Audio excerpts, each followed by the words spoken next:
Selamat siang pemirsa, Anda menyaksikan Special Report. Kami hadirkan laporan dan liputan lawatan Presiden Prabowo Subianto ke sejumlah negara termasuk pertemuan APEC dan juga G20. Selengkapnya bersama saya, Anggi Hasibuan. Presiden Prabowo Subianto mengikuti rangkaian agenda hari terakhir KTT G20 Brazil 2024 di Museu de Art Moderna, Rio de Janeiro, Brazil pada Selasa pagi waktu setempat. Selain menghadiri sesi substantif terkait terakhir soal pembangunan berkelanjutan dan transisi energi, Presiden menggelar pertemuan bilateral dengan Presiden Prancis Emmanuel Macron. Berikut adalah laporan jurnalis Metro TV Yunia Harsari dari Brazil. Pemirsa, KTT G20 Brazil 2024 baru saja selesai digelar dan ini ditandai dengan penyerahan tongkat estafet keketuaan dari Brazil ke Afrika Selatan yang nanti akan efektif memegang keketuaan per 1 Desember 2024. Untuk hari kedua KTT dan ini sekaligus juga hari terakhir, agenda KTT G20 sendiri hanya tinggal menyelesaikan satu sesi substantif lagi, yakni terkait dengan pembangunan berkelanjutan dan transisi energi. Presiden Prabowo Subianto sendiri ini kami pantau tiba sekitar pukul 9.53 waktu setempat dan langsung mengikuti sesi ketiga atau yang terakhir tadi yang digelar sekitar pukul 10 waktu setempat. Kalau kami merujuk kepada hasil dari rilis media, Presiden Lula da Silva ini mengusulkan Climate Change Council dalam sesi ketiga tersebut untuk dibentuk di PBB agar ada perluasan kapasitas koordinasi di tingkat global dan mempercepat implementasi upaya-upaya menangani perubahan iklim yang sejalan dengan Paris Agreement. Presiden Brazil juga mengajak setiap negara G20 untuk meningkatkan kontribusi penurunan emisi karbon nasional, mengingat anggota G20 sendiri ini bertanggung jawab atas 80% emisi gas rumah kaca global. Presiden Prabowo sendiri kalau kita lihat sikapnya selama KTT G20 kerap mengatakan bahwa Indonesia ini adalah negara yang diberkati karena memang banyak sekali sumber daya yang dapat dimanfaatkan sebagai sumber energi terbarukan seperti air, lalu juga ada energi panas bumi yang disampaikan oleh Presiden Prabowo Subianto bahwa mungkin 60% dari energi panas bumi itu ada di Indonesia, lalu kemudian juga ada sumber energi matahari dan Indonesia sendiri juga sudah mulai memproduksi bioenergi dari tanaman. Presiden juga menyampaikan kalau Indonesia ini sangat ambisius untuk sepenuhnya bisa menggunakan energi terbarukan dalam waktu 10 tahun. Tapi memang kalau kita bisa menjadi lebih realistis, disampaikan oleh Menko Perekonomian Erlangga Hartarto sebelumnya bahwa memang terkait dengan pembiayaan transisi energi itu masih belum solid, karenanya Indonesia sikapnya dalam hal ini adalah ingin agar reformasi organisasi internasional seperti di dalamnya ini adalah World Bank untuk mengakomodir upaya-upaya pembiayaan dari transisi energi itu sendiri dan fokus pada kegiatan-kegiatan yang sudah direncanakan sebelumnya. Nah, secara keseluruhan KTT G20 ini berjalan dengan lancar. Brazil melengkapi rangkaian 4 tahun kepemimpinan G20 dari negara berkembang setelah sebelumnya Indonesia, lalu lanjut ke India dan nanti akan dilanjutkan oleh Afrika Selatan.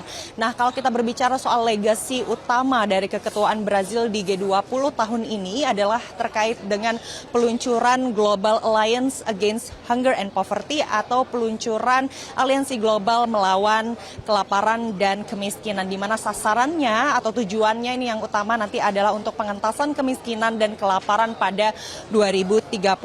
Indonesia sendiri mengaku senang hadir dalam KTT G20 tahun ini karena dinilai isu-isu yang diangkat ini dekat sekali dengan isu-isu Indonesia, isu-isu yang terkait dengan kepentingan nasional yakni terkait dengan kemiskinan dan kelaparan, dan Indonesia berkomitmen dengan sejumlah program strategis Presiden Prabowo Subianto yakni terkait dengan makan bergizi gratis dan juga pengalokasian budget yang cukup besar di pendidikan.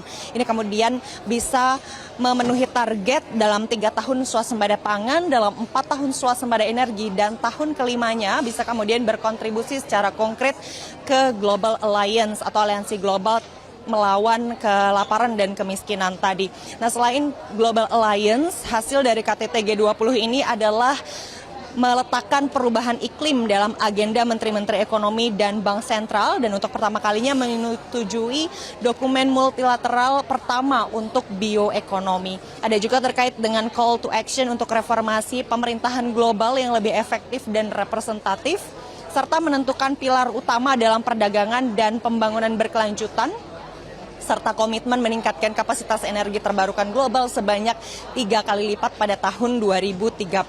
Nah, sebetulnya di tengah-tengah atau di sela-sela konferensi KTT G20 Brazil 2024, Presiden Prabowo Subianto di hari kedua ini sempat melakukan pertemuan bilateral dengan Presiden Prancis Emmanuel Macron. Tapi kalau pertemuan bilateral kali ini kami memang tidak dapat meliput secara langsung dan masih harus mengkonfirmasi lagi apa isi dari pertemuan antara Presiden Prabowo dan Presiden Macron. Nah, selesai dari KTT G20 Brazil 2024 ini juga menandai agenda terakhir Presiden Prabowo Subianto di Rio de Janeiro, Brasil.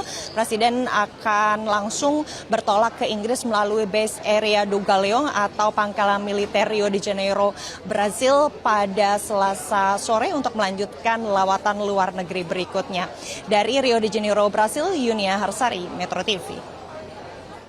Sementara itu, pemirsa, Presiden Prabowo sempat melakukan kunjungan bilateral dengan Presiden Amerika Serikat Joe Biden di Washington DC 12 November 2024 lalu. Kunjungan ini bertujuan memperbarui komitmen kerjasama kedua negara. Dalam konferensi pers, Duta Besar Amerika Serikat untuk Indonesia, Kamala Shirin Lakhdir, mengungkapkan kunjungan Presiden juga menyoroti hubungan diplomatik dengan Amerika Serikat yang sudah terjalin selama 75 tahun. Presiden Prabowo dan Biden sepakat membuka peluang baru untuk mendorong kerjasama baik secara global maupun regional. Selain itu, dalam transisi pemerintahan ke Presiden terpilih Amerika Serikat Donald Trump, Presiden Joe Biden memastikan kerjasama bilateral akan terus berlanjut, terutama dalam memajukan ekonomi dan keamanan. And so with that, I turn it to all who are online. Thank you for joining us. I'm happy to do this press conference because we have passed an important milestone in the partnership. Apa makna lawatan ini ke APEC dan juga G20? Kami akan hadirkan pendalamannya usai jeda.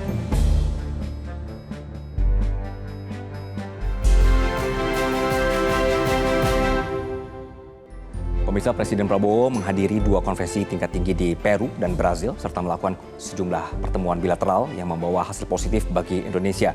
Konferensi tingkat tinggi pertama yang dihadiri Presiden adalah APEC di Peru. Ada 21 negara anggota APEC, kami tampilkan di sini. Nah, ini dia pemirsa, ada beberapa entitas atau negara anggota APEC, bahwa ada Australia, Brunei Darussalam, Kanada, Chile, Tiongkok, Malaysia, dan beberapa negara yang berada di sekitaran Asia Pasifik. Anggota APEC mewakili hampir 40% populasi dunia, kemudian hampir setengah dari perdagangan global, dan sekitar 60% dari produk domestik bruto global, lebih dari 63 triliun dolar Amerika Serikat. Mengingat ukuran dan pengaruh ini penting bagi anggota APEC untuk bekerja sama dalam isu-isu utama seperti perdagangan, investasi, dan keberlanjutan. APEC menyediakan platform untuk kolaborasi menciptakan komunitas ekonomi yang lebih terbuka, tangguh, dan juga damai. Kita lanjutkan pemirsa. Dalam KTT APEC 2024, Menko Perekonomian Erlangga Hartarto menyebut perundingan kerjasama ekonomi Asia Pasifik masih belum membuahkan hasil yang konklusif. Salah satu target kesepakatan yang ingin diraih di antara negara APEC ialah soal perdagangan dan tarif. Perundingan ini diakui Erlangga bukan hal yang mudah dan sederhana sehingga progresnya masih terus diupayakan. Namun demikian, meski belum mencapai kesepakatan, Indonesia secara bilateral telah membawa pulang sejumlah hasil pertemuan dengan negara-negara lain saat KTT APEC di Peru. Pertama, pertemuan Presiden Prabowo dengan Presiden Peru, Dina Boluarte, telah membuahkan nota kesepahaman atau MOU tentang bebas visa antara Indonesia dan Peru, terutama paspor biru dan hitam. Kedua, terkait progres perundingan Perjanjian Kerjasama Ekonomi Komprehensif atau SIPA Kanada-Indonesia. Erlangga Hartarto menyebut perundingan antara kedua negara secara substansi sudah selesai. Ini bisa menjadi patokan Indonesia untuk berikutnya di wilayah benua Amerika. Selain itu, Perdana Menteri Selandia Baru, Christopher Luxon, mengapresiasi program Presiden Prabowo soal ketahanan pangan dan juga energi. Luxon juga mengapresiasi makan bergizi gratis yang dijadwalkan mulai Januari 2025 di Indonesia. Dari forum APEC, Presiden Prabowo kemudian menghadiri KTT G20 di Brazil. Anggota G20 ini berisi sejumlah negara seperti ini, pemirsa, negara-negara dengan ekonomi terbesar di dunia, kemudian juga ada tambahan Uni Eropa, dan juga ada perwakilan dari negara-negara sahabat yang akan ikut serta di sini. Sebagai tuan rumah G20, Brazil meluncurkan inisiatif berupa aliansi global untuk melawan kemiskinan dan kelaparan di Rio. Aliansi ini menargetkan pengentasan kemiskinan dan kelaparan di tahun 2030. Aliansi global ini diluncurkan dengan melibatkan 148 anggota termasuk 82 negara dan Indonesia salah satunya. Presiden Prabowo menegaskan komitmen Indonesia dalam penanggulangan kelaparan dan kemiskinan, antara lain melalui program makan bergizi gratis. Bahkan program ini menjadi prioritas nasional dengan anggaran yang besar. Lalu pemirsa, KTT G20 berlangsung pada 18 dan 19 November 2024. Meskipun sudah berakhir, namun forum ini belum membuahkan kesepakatan terkait Ukraina. Selain itu, soal konflik di Timur Tengah juga belum ada solusi konkret yang ditawarkan. Sejauh mana sebenarnya kehadiran Indonesia di forum internasional ini bisa memberikan sumbangsih bagi kawasan Asia Pasifik maupun juga global? Pemirsa, sudah bergabung bersama kami. Ini adalah Direktur Riset Indo-Pacific Strategic Intelligence, Aisyah R. Kusuma Sumantri. Selamat siang, Mbak Aisyah. Selamat siang, Mas Anggi. Terima kasih atas waktunya. Dengan Jadi senang hati. kita melihat Pak Prabowo sibuk sekali ya. Betul. Kunjungan bilateral, lawatan kenegaraan, kemudian dilanjutkan dengan dua KTT besar. Betul, betul. Performansnya seperti apa? Pendapat Mbak? Pak Prabowo sejauh ini memperlihatkan wibawa beliau ya di panggung internasional. Beliau menyampaikan interest Indonesia untuk menciptakan perdagangan yang lebih inklusif, yang lebih lebih setara. Lalu kita bisa melihat juga beliau di sini berdiri sejajar dengan pemimpin-pemimpin dunia lainnya. Dan beliau di sini juga selain kemudian menghadiri ya KTT tersebut juga berhasil kemudian mengantongi sejumlah kerjasama bilateral dengan negara-negara lain yang kemudian menjadi partner Indonesia. Oke, ini kesempatan baik untuk kenalan diri lah ya, Betul, sebagai presiden betul. baru kita ya. Oke, dan apresiasi juga cukup oke ya. Jadi Betul. negara-negara juga langsung dengan mungkin cara pembawaan Pak Prabowo yang luas, bahasa Inggrisnya dan lain-lain, jadi bisa lebih Ya. lebih chill mungkin. Yes, Lebih chill, yes. ya. Oke, Mas Kan. Nah, nanti kita akan jeda dulu, Baik. Mbak Aisyah. Pertanyaan berikutnya adalah ini kalau yang namanya APEC selalu ada masalah antara Tiongkok dan juga Amerika Serikat. Bagaimana ini mempengaruhi perjuangan kita juga untuk mendapatkan investasi? Pemirsa, nanti kami akan kembali usai jeda. Tetaplah bersama kami.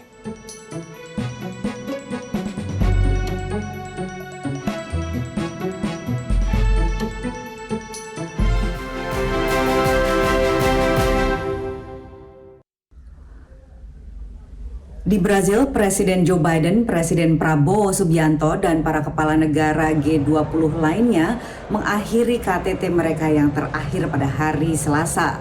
Mereka menandatangani pernyataan bersama atau komunike yang menggarisbawahi berbagai isu penting bagi negara-negara Global South seperti Indonesia, termasuk perubahan iklim, pengentasan kemiskinan, dan juga pajak bagi para kaum terkaya di dunia. Pertanyaan yang menjadi fokus utama para diplomat di sini adalah seberapa kuat komitmen Amerika Serikat terhadap isu-isu ini. Karena Januari nanti akan ada pemerintahan baru di bawah Donald Trump yang sering menyebut perubahan iklim sebagai hoax dan selama masa jabatan pertamanya menarik Amerika Serikat keluar dari perjanjian iklim Paris. Ia juga pada masa jabatan pertamanya memangkas pendanaan untuk program bantuan luar negeri. Terkait proposal pajak wajib 2% pada warga terkaya dunia yang akan digunakan untuk menangani kemiskinan, ada dinamika menarik. Presiden sayap kanan Argentina Javier Milei menolak usulan Brazil tersebut setelah mengunjungi Donald Trump. Namun dilawan oleh Brazil dan akhirnya G20 setuju dengan pernyataan akan berupaya memastikan bahwa individu dengan kekayaan sangat tinggi akan dikenakan pajak secara efektif. Terkait berbagai konflik global dunia, khususnya Ukraina dan Gaza, komunike ini sebetulnya mengecewakan bagi pihak Amerika Serikat dan negara-negara Barat. Mirip dengan komunike G20 India tahun lalu, komunike ini menyoroti penderitaan dan dampak negatif perang Ukraina terhadap perekonomian global. Jika Anda ingat, G20 Bali 2022 berakhir tanpa komunike karena adanya konflik mengenai isu ini. Terkait Gaza, komunike ini menyoroti penderitaan dan dampak negatif perang, mendukung gencatan senjata di Gaza dan Lebanon, menegaskan hak warga Palestina menentukan nasib sendiri dan komitmen terhadap solusi dua negara. Namun tidak menyebutkan hak Israel untuk membela diri, sesuatu yang selalu didorong oleh Amerika Serikat di berbagai forum global. G20 memang terdiri dari negara-negara G7 ditambah Rusia, Cina, dan berbagai negara Global South sehingga komunike memang lazimnya tidak tajam dan memuaskan semua pihak. Saya Patsy Widakuswara dari Rio de Janeiro, Brazil, VOA News. Baik pemirsa, kami lanjutkan. Mbak, jadikan kita melihat dan tidak bisa dipungkiri rivalitas Amerika dan Tiongkok Betul. di APEC atau di OIC lainnya begitu ya. Nah, ketika sekarang posisi geografis saja kita sangat dekat dengan Tiongkok. Ya. Nah, apakah ketika kita mencoba untuk bersikap imbang supaya tidak berat ke Amerika, tidak berat ke Tiongkok, itu justru menguntungkan atau justru merugikan? Ya. Indonesia ini kan sebenarnya pada dasarnya punya free and active foreign policy ya, bebas dan aktif gitu. Dalam artian kita tidak bisa memihak ke salah satu pihak. Secara konstitusi kita tidak bisa bergabung dengan aliansi, dengan koalisi. Makanya sebenarnya secara lahiriah sebenarnya ya, kebijakan luar negeri Indonesia itu sifatnya netral gitu. Nah, apa yang kita lakukan sekarang itu kita melihat bahwa Tiongkok ini memiliki pertumbuhan ekonomi yang sangat pesat. Memang tidak bisa dipungkiri bahwa Indonesia ini melihat adanya potensi kerjasama dengan Tiongkok secara besar. Memang investasi meningkat, perdagangan meningkat. Nah, tetapi permasalahannya kita tidak yakin dengan apa intensi Tiongkok. Karena kita tahu bahwa ada isu-isu ya di Laut Cina Selatan khususnya di mana Tiongkok ini kemudian melakukan territorial claim di Laut Cina Selatan melalui Nine Dash Line. Nah, ini menjadi permasalahan karena kalau kita lihat di sini kita tidak yakin posisi Tiongkok ini seperti apa. Jadi mesti ada tendensi Tiongkok untuk kemudian menjadi agresif di kawasan tersebut. Yang dilakukan oleh Indonesia sekarang adalah mencoba untuk kemudian mengimbangi kekuatan tersebut dengan menciptakan adanya perimbangan pengaruh kedua negara tersebut. Nah, salah satu hal yang kita lihat di sini adalah Indonesia ini meningkatkan kerjasamanya dengan Amerika Serikat. Nah, peningkatan ini dilakukan dengan berbagai macam kerjasama ya, termasuk diantaranya adalah meningkatnya jumlah latihan bersama militer antara Indonesia dengan Amerika Serikat dalam beberapa tahun terakhir. Jadi istilahnya itu kita seperti membangun kayak safety net, Mas, untuk kemudian tetap menjaga keseimbangan antara itu dua. nggak berbahaya, nggak memicu pihak lain untuk jadi marah atau sensitif? Tidak, justru menurut saya itu merupakan sebuah posisi yang netral, Mas. Jadi kita melihat, tapi ini netral bukan berarti kita tidak melakukan apa-apa ya, Mas ya.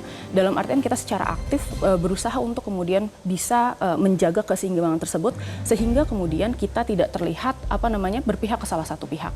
Nah, itu justru menguntungkan kita karena secara pragmatis, Mas. Ini juga kebijakan yang sebenarnya sangat pragmatis dari segi ekonomi. Ini kita bisa mendapatkan keuntungan, tetapi kita bisa mendapatkan security garanti dari kekuatan besar seperti Amerika Serikat. Sebenarnya kita bisa memanfaatkan posisi kita sebagai dalam tanda kutip ya primadona nggak sih? Jadi ketika ada tarik-menarik antara Amerika dan Tiongkok, kita menjadi sesuatu yang wah ini bisa kita manfaatkan buat kekuatan baru gitu atau juga kepentingan nasional kita. Ya, saya setuju. Karena memang pada dasarnya kita primadona kan? Iya. Self claim ya. Self claim primadona. Tapi pada dasarnya memang kita bisa menjadi primadona dengan beberapa syarat, Mas.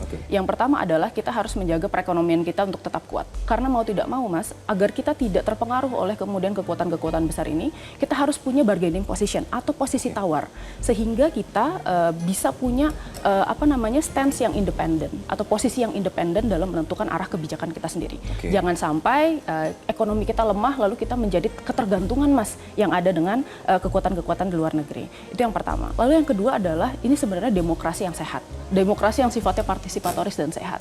Mungkin ini agak membingungkan kenapa kok butuh demokrasi di sini? Karena jawabannya adalah kita melihat bahwa check and balance atau kemudian adanya fungsi kontrol dari masyarakat ini sebenarnya penting untuk melihat bagaimana kemudian kedekatan pemerintah dengan salah satu kekuatan, Mas.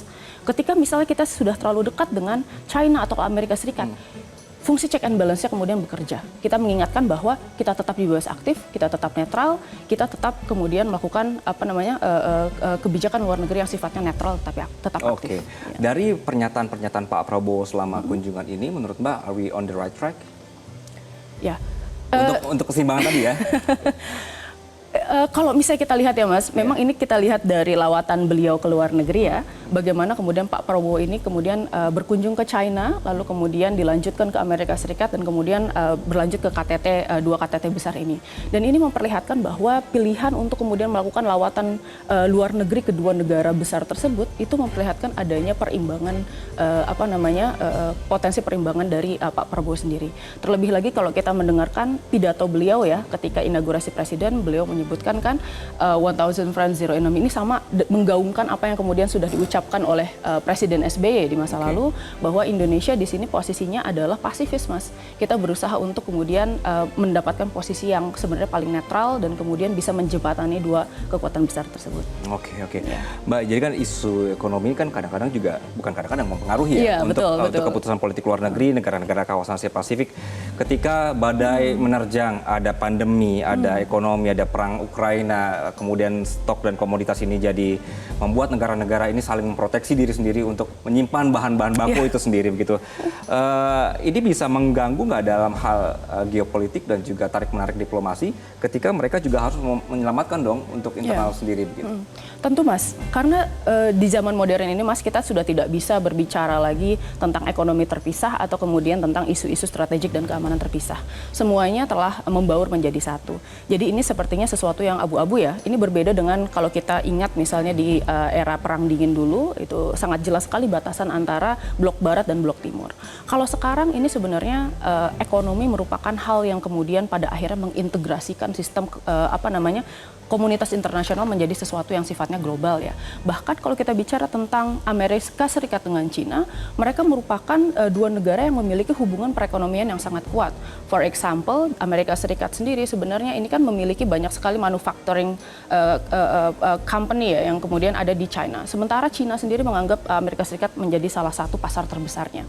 Nah, ini kan memperlihatkan bahwa sebenarnya tidak sesimpel itu untuk kemudian kita menilai ya apakah kemudian perang akan terjadi atau tidak di masa depan gitu, atau kemudian apakah konflik ini akan berujung pemisahan blok kekuatan seperti yang terjadi di tahun 40 sampai 90-an waktu itu ya.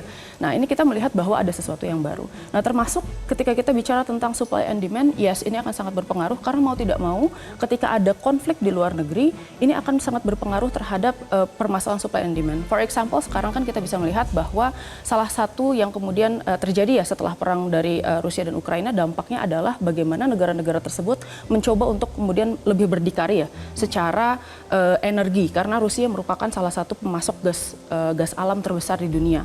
Negara-negara Eropa sekarang mencoba untuk kemudian membuka bauran energi yang lebih luas, yang lebih banyak ya dari segi energi terbarukan.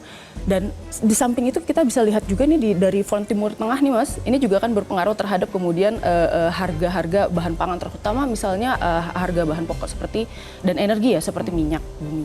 Nah, ini kan berpengaruh sebenarnya secara luas. Nah, untuk kebijakan proteksionisme kita lihat sebenarnya memang ada kebijakan-kebijakan tertentu yang mengarah ke situ. Terutama kalau kita lihat sekarang Trump telah menjadi presiden Amerika Serikat. Dan kita tahu bahwa salah satu kebijakan utama yang kemudian dikeluarkan Trump adalah itu Make America Great Again, America First, yang sentimennya masih dibawa ke dalam presidensi dia yang kedua, Mas. Dan salah satu hal yang kemudian diupayakan sekarang oleh Amerika Serikat adalah dia mengembalikan seluruh proses manufakturnya ke dalam negeri. Tetapi itu saya rasa sebenarnya apakah realistis? Saya rasa tidak gitu. Jadi meskipun ada sentimen ya untuk kemudian menjadi lebih proteksionisme, mau tidak mau memang negara-negara ini tetap memiliki interdependence ya atau saling ketergantungan satu sama lain. Oke. Indonesia sendiri bagaimana? Apakah memang kita seharusnya memang memproteksi diri sendiri mengikuti gaya Trump, kemudian juga sambil melakukan diplomasi lanjutan begitu? Sebenarnya kalau misalnya dibilang apakah proteksionisme menguntungkan atau tidak, to some extent, Mas, ada positifnya ya. Tetapi kita harus lihat konteksnya dulu. Seperti misalnya kita menghadapi protectionism policy ya terhadap misalnya predatory pricing. Itu kan sebenarnya merugikan kebijakan-kebijakan yang ada di dalam negeri ya. Dan kemudian UMKM lokal yang kecil dan menengah itu kan sebenarnya dirugikan oleh kebijakan tersebut. Tetapi secara umum saya kira kalau misalnya kita bicara tentang ekonomi makro, kita mengalami kebijakan yang lebih proteksionisme, saya rasa sebenarnya tidak ada negara yang kemudian bisa bertahan sendiri ya, Mas ya. Kita harus terbuka terhadap kemudian dinamika perekonomian global ya yang saat ini makin terintegrasi dan saling tergantung bahkan, Mas, bukan ketergantungan satu sama lain. Saya kira sebenarnya Pak Prabowo ya dengan kemudian beliau menjalin kerjasama bilateral lalu kemudian mendatangi KTT di APEC dan G20, ini merupakan salah satu langkah beliau untuk menunjukkan bahwa Indonesia memiliki peran aktif di dunia internasional dan very open to cooperation ya, kerjasama di masa depan. Bicara soal peran aktif Indonesia juga, Indonesia kemarin dari Pak Prabowo menyebutkan atau dari Indonesia menyebutkan mengajukan perdagangan yang fair. Ini baik di KTT atau G20. Mengajukan perdagangan yang fair dan kita rombak WTO supaya lebih fair gitu ya, lebih terbuka. Ini angan-angan atau realistis? Menurut saya mungkin ini angan-angan yang mungkin ya Mas ya, semoga bisa tercapai. Karena kan ini sebenarnya sentimen yang kemudian dibawa oleh apa namanya Global South ya Mas ya. Kalau kita lihat sebenarnya ini sama dengan apa yang kemudian digaungkan oleh kemudian Brazil atau kemudian negara-negara lain ya, yang pada akhirnya memperjuangkan adanya a fairer trade between apa namanya negara-negara yang kemudian besar dengan kemudian negara-negara yang menengah dan kecil. Dan ini memperlihatkan bahwa sebenarnya ada keinginan untuk kemudian bisa bekerja sama lebih lanjut dengan negara-negara tersebut ya, dan bagaimana caranya agar kemudian Indonesia ini bisa mendapatkan posisi yang kemudian saling menguntungkan. Jadi tidak hanya kita dependent atau tadi ya ketergantungan dengan negara lain, tetapi sifatnya itu bisa interdependent. Jadi saling tergantung sama satu sama lain, sehingga kita bisa menghasilkan hubungan bilateral yang sifatnya saling membangun Mas. Jadi bukan hanya kita yang kemudian dieksploitasi oleh luar negeri, tetapi kita partner yang setara dan kemudian bisa saling membangun satu sama lain. Tapi faktanya Mbak Aisyah non-binding. Apapun kebijakan dan keputusan dari APEC begitu ya, nggak bisa Itulah mengikat. Mas, itulah Mas. Memang pada dasarnya APEC ini kan dia apa namanya organisasi yang sifatnya intergovernmental ya Mas ya. Jadi seluruh keputusan meskipun ya apa namanya hasil dari kemudian pertemuan-pertemuan APEC ini kan sebenarnya perjanjiannya harus disepakati oleh 21 negara. Tetapi pada saat pelaksanaannya memang kelemahan dari APEC dan organisasi-organisasi ini adalah memang tidak ada mekanisme tertentu yang memastikan bahwa hasil dari kemudian pertemuan APEC ini diimplementasikan di level internasional. Makanya mungkin ini tergantung dengan pemerintah kita sendiri Mas. Apakah kemudian kita berkomitmen untuk kemudian menjalankan seluruh kerjasama dan kemudian komitmen yang sudah dibangun di APEC atau tidak. Tetapi kan kita bicara tentang sesuatu kalau secara realistis ya Mas, hal-hal yang kemudian perlu kita lihat adalah bagaimana kondisi domestik kita. Apakah kita sudah siap atau belum? Apakah kita kemudian apa namanya orang-orang di dalam negeri ini bisa kemudian berkomitmen dalam tingkatan tersebut ya untuk kemudian bisa mengimplementasikannya. Ini tergantung dengan kemudian pemerintah kita dan kemudian kepemimpinan Pak Prabowo untuk kemudian melihat apakah ya kita sudah siap untuk kemudian mengimplementasikan hal tersebut. Oke. Ya.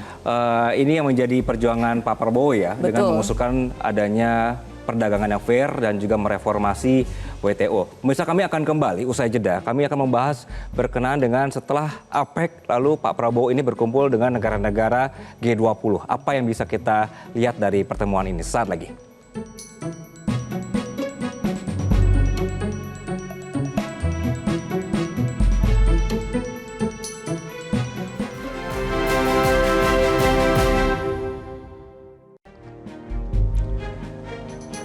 Kembali di Special Report, pemirsa, kami membahas lawatan Pak Prabowo ke sejumlah negara dan juga pertemuan di Amerika Selatan. Tadi sudah membahas soal APEC ya Mbak Aisyah. Kita akan bergeser ke G20. Presiden juga mengikuti pertemuan tinggi G20 di Brazil. Kelompok ini penting pemirsa karena menghubungkan negara-negara maju dengan negara-negara berkembang dengan cakupan dampak kebijakan yang seharusnya lebih besar dan juga peserta yang lebih besar begitu. Mbak, ini kan G20 kerap sulit mencapai kesepakatan atau konsensus karena beda kepentingan antara Amerika, Tiongkok plus Rusia begitu. Apalagi dengan gaya Trump yang jadi presiden yang baru ini tentu akan lebih agresif lagi. Bagaimana panggung G20 ini bisa dimaksimalkan Indonesia untuk bisa mendorong solusi? Sebenarnya kalau kita lihat di sini, Indonesia ini kan posisinya sebagai salah satu negara Global South ya Mas ya, negara berkembang. Dan kita bisa melihat bahwa ini merupakan salah satu sarana kita untuk kemudian berjejaring dengan negara-negara lain yang kemudian merupakan ekonomi 20 besar di dunia ya.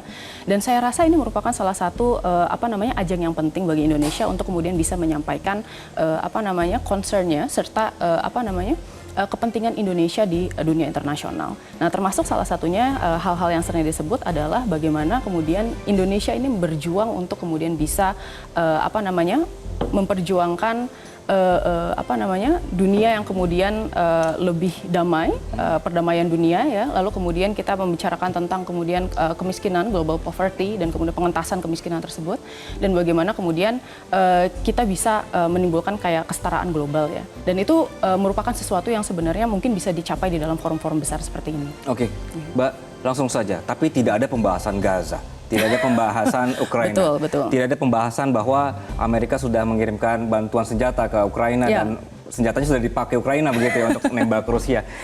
Ini mereka tone deaf atau memang sengaja pura-pura tidak tahu ada masalah ini?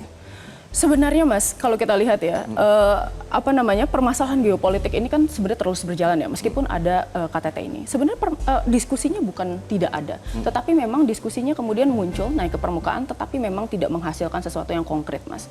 Dan salah satu hal yang kemudian paling kita cermati di sini ketika kita membicarakan tentang konflik Gaza ya di KTT G20, ini adalah sebenarnya ada menghindari ya adanya kemudian pointing the fingers at Israel, yang mana itu kan merupakan salah satu pembahasan kita. Ini kemudian dibatasi diskusinya ke dalam lini area kemudian humanitarian dan kemudian ekonomi ya, yang sebenarnya kita tahu merupakan pembahasan yang penting. Tetapi memang ini tidak kemudian menjadi pembahasan yang 100% kemudian bisa menyelesaikan akar dari konflik permasalahan tersebut.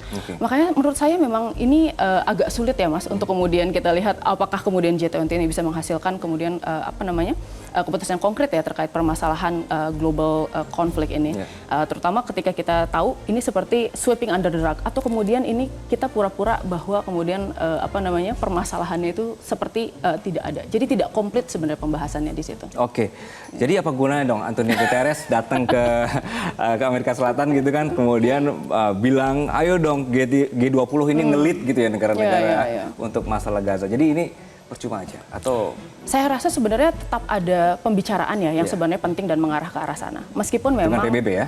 Iya, meskipun memang sebenarnya kalau kita lihat ya Mas, ini kan memang sesuatu yang tadi ya secara konkret belum sampai ke tahapan bagaimana kemudian kita bisa menghasilkan perdamaian di kedua negara. Karena mau tidak mau kita harus akui bahwa kemudian permasalahan di Ukraina, permasalahan di Gaza itu merupakan permasalahan geopolitik yang sebenarnya sangat kompleks ya, dan itu tidak ada satu solusi yang kemudian bisa menjadi panacea atau kemudian a cure of them all gitu. Masing-masing permasalahannya sangat pelik. Tetapi setidaknya dengan kemudian diangkatnya permasalahan-permasalahan tersebut, ini bisa menjadi salah satu titik awal diskusi ya untuk kemudian menimbulkan awareness terkait permasalahan penciptaan perdamaian di kawasan-kawasan tersebut. Oke, Mbak Aisyah, maaf. Setelah ini berarti presidensinya G20 Afrika Selatan ya, betul ya? Betul. Oke, Afrika Selatan ini salah satu negara yang paling kekeh untuk memenjarakan Israel begitu. Mudah-mudahan isu ini bisa naik gitu ya ketika mereka jadi presidensi ya. Gitu. Oke, Mbak Aisyah, untuk level G20 ini geopolitik kan justru bisa mempengaruhi kebalikan dari tadi, mempengaruhi ekonomi, industri, dan global isu. Bagaimana kita melihat bahwa pertemuan ini pun nanti bukan seremonial saja, ada yang bisa dihasilkan. Karena kita melihat jangankan soal Ukraina, soal isu lingkungan saja ini tidak konkret ya konsensusnya, karena ada Amerika yang tidak mau tanda tangan misalnya soal efek rumah kaca misalnya gitu. Bagaimana Mbak? Sebenarnya agak sulit ya Mas ya untuk kemudian memastikan, karena seperti yang sebenarnya sama dengan APEC, ini merupakan sesuatu yang sifatnya intergovernmental. Jadi ketika non-binding agreement dan ketika kita lihat di situ non-binding ini artinya sebenarnya ketika sudah disepakati ya Mas, belum tentu kemudian ini diterapkan masing-masing oleh negaranya, dan ini adalah tergantung dari bagaimana kemudian negara-negara tersebut mensikapi ya dan menindaklanjuti. Nah, permasalahannya di sini adalah kan pertanyaannya bagaimana kemudian kita sebagai anggota G20 yang sudah memiliki keputusan-keputusan yang dan kemudian hasil dari KTT yang sangat kemudian baik ini, bagaimana caranya agar kita bisa mengimplementasikan hal tersebut di dalam negeri. Tadi jawabannya adalah kemudian komitmen dari kemudian seluruh bagian pemerintah untuk kemudian bisa mengamini ya dan kemudian mengimplementasikan apa yang kemudian dihasilkan oleh G20. Which is itu merupakan sesuatu yang sulit positif ya, seperti Mbak Aisyah ya. Berusaha untuk positif. Oke. Setidaknya ketika kita datang ke sana itu bisa dimanfaatin ya buat berbicara langsung dengan kepala-kepala negara ini untuk mengangkat isu-isu yang diajukan oleh Indonesia. Nah, salah satunya ini juga ada Mbak Aisyah, kita bisa putarkan visualnya. Presiden Prabowo ini sempat melakukan kunjungan dan juga bertemu dengan Presiden Amerika Serikat Joe Biden. Ini di 12 November lalu. Kunjungan ini informasinya untuk memperbarui komitmen kerjasama kedua negara. Mbak Aisyah, kita tahu Amerika sekarang punya presiden baru. Ketika sedang melakukan perjanjian seperti ini untuk extend kerjasama ya, seberapa bisa mengikat ketika presiden baru muncul pun bisa saja dia saya mau kebijakan yang baru dengan Indonesia gitu. Apa gunanya berarti dari pertemuan ini? Itu permasalahan dengan politik ya Mas ya. Terkadang memang kebijakannya memang tidak berlanjut di antara presiden satu dengan presiden lain. Apalagi seperti dengan Amerika yang kita tahu kan sekarang yang sedang in power itu adalah kemudian partai dari Demokrat, lalu kemudian digantikan dengan Republikan. Memang ada tendensi tendensi dari kemudian pemerintah baru untuk kemudian bisa menghapuskan ya program-program dari pemerintah lama. Dan ini merupakan sesuatu yang sebenarnya tidak unik dengan Amerika ya, tetapi ini bisa terjadi di negara manapun di belahan dunia. Dan ini salah satu hal yang kemudian mungkin bisa dilakukan untuk meminimalisir hal tersebut adalah kemudian kita tetap melakukan follow up, Mas. Dan kemudian bagaimana caranya agar kita bisa menjaga hubungan baik yang positif ya sifatnya dan konstruktif antara Indonesia dengan Amerika Serikat. Okay. Nah, di era Presiden Donald Trump, saya yakin sebenarnya Donald Trump ini kan juga memiliki ya salah satunya kekaguman terhadap pemimpin-pemimpin negara yang kuat. Dan saya rasa Pak Prabowo ini merupakan salah satu sosok yang kemudian pemimpin yang strong leadership, lalu kemudian backgroundnya juga dari background militer ya, beliau pernah pengalaman di militer dan kemudian menjadi Menteri Pertahanan. Dan saya berharap ya kemudian Pak Prabowo ini bisa melanjutkan ya hubungan bilateral tersebut dengan Presiden Trump setelah ini. Oke, Pak Prabowo ini concern soal perbaikan alutsista, gitu. Kesempatan ini bisa dimanfaatkankah untuk perbaikan kerjasama dengan Lockheed Martin kah atau dengan Amerika Serikat, begitu? Ya, pasti bisa sekali, Mas. Karena kalau misalnya kita lihat, Mas, kami sekarang sedang melakukan riset, Mas, terkait diversifikasi alutsista, dan sampai saat ini pemasok senjata terbesar untuk kemudian alutsista Indonesia itu masih Amerika Serikat, gitu. Dan bisa kita lihat sebenarnya dari kekuatan ya itu juga mereka sudah battle proven, yang artinya memang teknologinya sudah teruji di medan perang. Nah, mungkin ya ini menjadi salah satu jendela baru ya bagi Indonesia untuk kemudian bisa melakukan kerjasama alutsista dengan mereka. Tetapi yang perlu kita pertimbangkan, Mas, ini rata-rata Amerika Serikat ini juga memiliki concern secara politik ya. Kalau kita bicara tentang kemudian pengadaan senjata, khususnya karena kita ini sebenarnya pihak yang sebenarnya cukup netral di dunia internasional. Kita bukan aliansi Amerika Serikat dan secara politik pun sebenarnya tadi ya, Mas, kita kan sebenarnya bebas aktif. Nah, Amerika Serikat ini rata-rata kemudian mereka pasti punya batasan politik terkait teknologi mana yang kemudian bisa diberikan kepada Indonesia dan yang mana yang tidak gitu. Jadi kita pun harus pintar-pintar, Mas, mendiversifikasi ya dan mengisi kekurangan tersebut. Oke, supaya adil dari Amerika kita bergeser ke Tiongkok. Baik. Visual, kalau misalnya ada boleh ditampilkan visual antara pertemuan dengan Xi Jinping. Bahwa ada yang menarik pemirsa, dari pertemuan ini sempat ada joint statement antara Pak Prabowo dengan Presiden Xi Jinping. Di situ Xi Jinping menyampaikan statement yang menjadi heboh di dalam negeri karena berkenaan dengan ketika Pak Prabowo di sana disebutkan ini semacam ada pengakuan terhadap garis-garis batas Laut Cina Selatan versi Tiongkok yang kemudian sudah direvisi oleh Kemlu bahwa kita tidak ada pengakuan ya soal 9 itu. Mbak, sensitif ya isu ini ya? Sangat sensitif. Ketika Pak Prabowo ini kita saksikan ketemu dengan Xi Jinping, kemudian ada masalah Laut Cina Selatan, bagaimana seharusnya kita bersikap soal kawasan ini, Mbak? Karena salah sedikit saja bisa ribut juga dengan tetangga-tetangga ya. Betul. Kebijakan Indonesia selama ini memang tidak pernah mengakui adanya 9 dash line, yang sekarang sudah berubah menjadi 10 dash line, Mas. Dan Indonesia selama ini melakukan pendekatan dengan Tiongkok itu sangat berhati-hati ya terkait isu klaim teritorial ini. Karena pada dasarnya Tiongkok ini melakukan klaim teritorial di kawasan Laut Cina Selatan itu berdasarkan historical claim, yang mana ini tidak diakui di dalam dunia internasional. Berbeda dengan Indonesia yang sebenarnya selama ini kita patuh terhadap UNCLOS, Mas. Jadi hukum laut internasional di bidang kelautan ya. Dan ini sebenarnya merupakan salah satu hal yang kemudian menarik ketika kemarin ada joint statement, lalu kemudian ada kalimat memang overlapping claim between the two states. Dan ini menjadi permasalahan karena selama ini memang Indonesia itu tidak pernah kemudian mengakui adanya overlapping claim tersebut gitu. Oke. Ya. Baik. Jadi serem ya. Jadi ketika salah bahasa, bukan salah bahasa sebenarnya, bahasanya sudah benar, tapi mungkin ini di situasinya kurang tepat atau juga bisa dimanfaatkan, mungkin jadi seperti seakan-akan pengakuan. Oke, Mbak Isa, terima kasih atas perspektifnya di siang hari ini. Terima kasih sudah penjelasan berkenaan dengan diplomasi dan apa yang terjadi di dunia internasional. Semoga sekali lagi apa yang menjadi lawatan Pak Presiden ini bisa membawa sesuatu untuk negeri ini. Terima kasih Mbak Isa sekali lagi. Terima kasih banyak. Pemirsa, Presiden Prabowo Subianto menonton pertandingan Timnas Indonesia melawan Arab Saudi dari Brazil. Presiden mengapresiasi perjuangan Timnas Indonesia. Melalui akun media sosialnya, Presiden mengunggah momen saat menonton pertandingan laga Timnas Indonesia melawan Arab Saudi. Presiden terlihat masih mengenakan setelan rapi dengan jas serta kopiah usai menghadiri KTT G20 di Brazil.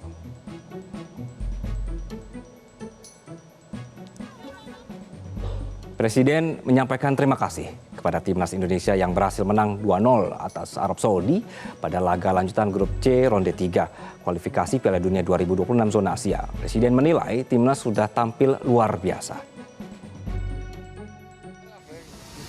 Saya nggak tahu hitungannya, tapi terima kasih. Tapi Bapak nonton di mobil ya Pak? Iya, terima kasih tim nasional. Luar biasa. Terima kasih. Ada momen menarik saat Presiden Prabowo Subianto membuka acara Indonesia-Brazil Business Forum di Rio, di Brazil, minggu kemarin pemirsa. Presiden sempat menanyakan hari kepada Menko Perekonomian Erlangga Hartarto. Presiden melakukan lawatan selama lebih dari sepekan terakhir. Ini membuat Presiden sampai lupa hari ketika mengawali pidato dalam forum bisnis tersebut. Presiden pun bertanya hari kepada Menko Erlangga. Erlangga dengan sigap memberitahu jika hari itu adalah hari Minggu.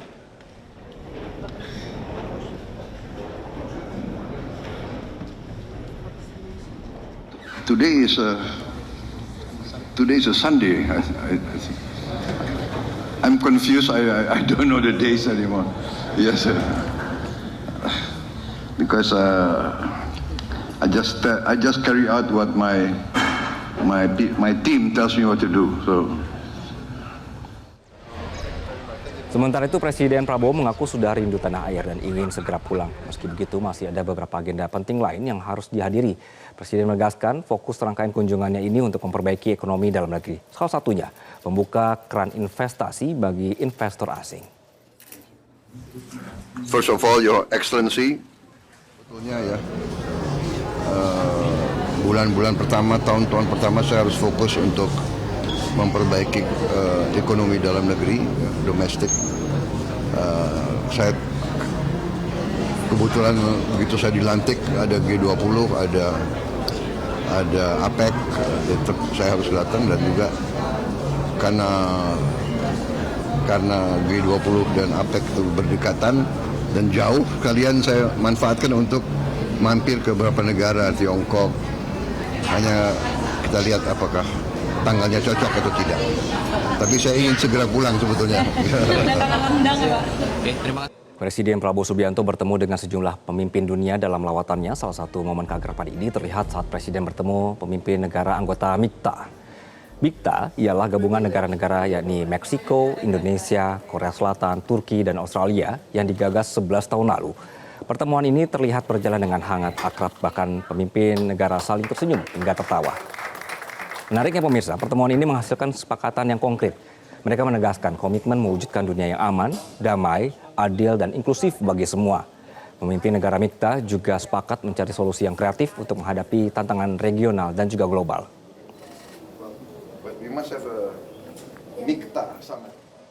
Keakraban Presiden dengan pemimpin negara lain juga terjadi di luar forum. Salah satunya saat Presiden duduk di samping Presiden Turki Recep Tayyip Erdogan. Tangan kanan Presiden sempat digenggam Erdogan. Pertemuan non-formal lainnya berlangsung di Museum of Modern Art Rio de Janeiro. Presiden terlihat bercengkrama dengan Perdana Menteri Singapura Lawrence Wong, Perdana Menteri Vietnam Pham Minh Chinh, dan Perdana Menteri Malaysia Anwar Ibrahim. Selain itu Presiden sempat berpelukan dengan pemimpin Qatar atau Emir Qatar Sheikh Tamim bin Hamad Al Thani, sekaligus menandakan jalinan persahabatan antara Indonesia dengan Qatar yang begitu erat.